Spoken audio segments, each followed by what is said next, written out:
Hola Filo, soy Celeste Giardinelli y acá van las claves para entender por qué Rusia invade Ucrania.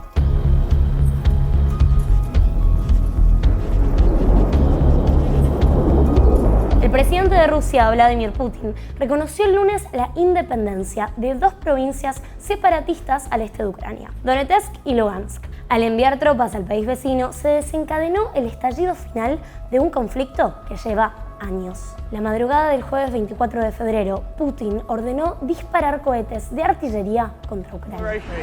Oh, fuck, that's a missile, ¿Pero fue repentino todo esto?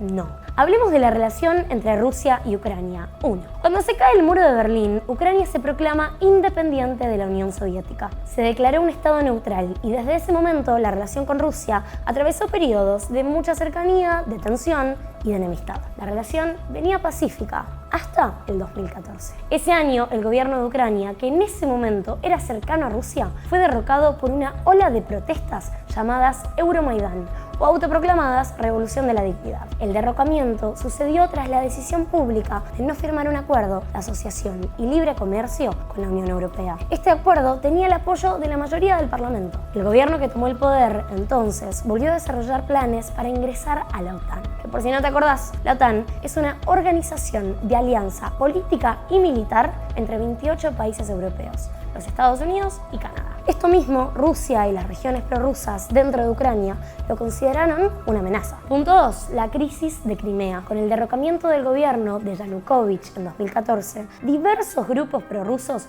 concentrados en la península de Crimea y en la zona fronteriza entre Rusia y Ucrania empezaron a manifestarse en contra del nuevo gobierno ucraniano y proclamar también querer reintegrarse al gobierno ruso. Las autoridades de Crimea llamaron a un referéndum y ese mismo día aprobaron su reintegración a Rusia, es decir, que volvían a ser parte del Imperio Ruso. Al mismo tiempo, cuando otras dos regiones de Ucrania, Donetsk y Lugansk, intentaron hacer lo mismo, Moscú no las aceptó, aunque sí las apoyó políticamente. El gobierno de Ucrania asegura que también los apoyaron militar y económicamente.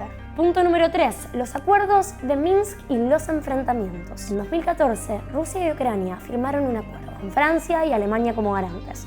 El acuerdo nunca se hizo efectivo y dio lugar a una guerra entre esas dos provincias y Ucrania. Por ese motivo, en 2015, Rusia y Ucrania vuelven a firmar el mismo acuerdo y eso puso fin a la guerra, pero no a la tensión. Ucrania no cumplió con los acuerdos porque el entonces presidente, Petro Poroshenko, debía darle autonomía plena a las dos provincias para que pudieran elegir libremente a sus autoridades, ergo perder el poder. Y además, podrían liberar a los presos políticos e intercambiar prisioneros de guerra. El Parlamento se opuso y solo el 12% de los ucranianos y ucranianas apoyaban el acuerdo. Al no cumplirse lo pactado, comenzó un periodo de enfrentamientos que dejó al menos 14.000 muertos de ambos lados. Las provincias separatistas protestaban porque consideraban que las acciones del Estado de Ucrania eran una persecución criminal. El gobierno ucraniano, desde Kiev, aseguraba que la acción de los separatistas en realidad encubría una intención de Rusia de querer dominar su territorio. Punto número 4. La posible crisis energética. Rusia es el responsable de proveer el 40% del gas que consumen los países de la Unión Europea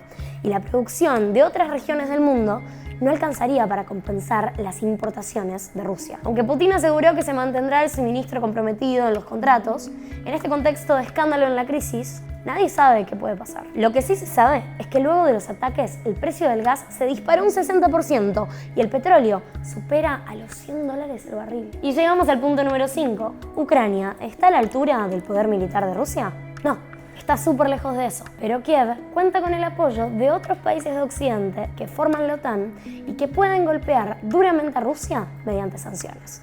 Países tales como, sí, adivinaste, Estados Unidos. El presidente Joe Biden empezó a sancionar a algunas empresas rusas que tienen importantes proyectos en el país americano y advirtió que va a seguir anunciando nuevas sanciones. Por su parte, la Unión Europea planeaba textual el paquete de sanciones más fuerte y duro de su historia en una reunión de emergencia. El gobierno de Ucrania alertó que las fuerzas rusas tomaron el control de la planta nuclear de Chernobyl. Ahora advierten que si los depósitos con restos radiactivos resultan ser dañados, el polvo nuclear puede propagarse por todo el territorio de Ucrania, Bielorrusia y los países de la Unión Europea. Decir que ya estamos en la Tercera Guerra Mundial sería muy anticipado. Eso sí, nadie puede negar que en este momento Oriente está pasando momentos de muchísima tensión.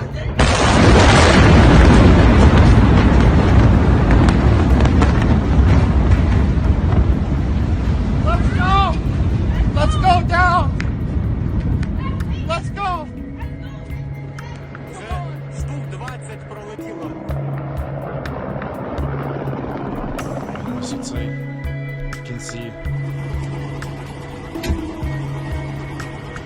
Si este video te fue útil para entender un poco más de qué es lo que está pasando, por favor, te invito a compartirlo. Yo soy Celeste Giardinelli y esto es Filonews.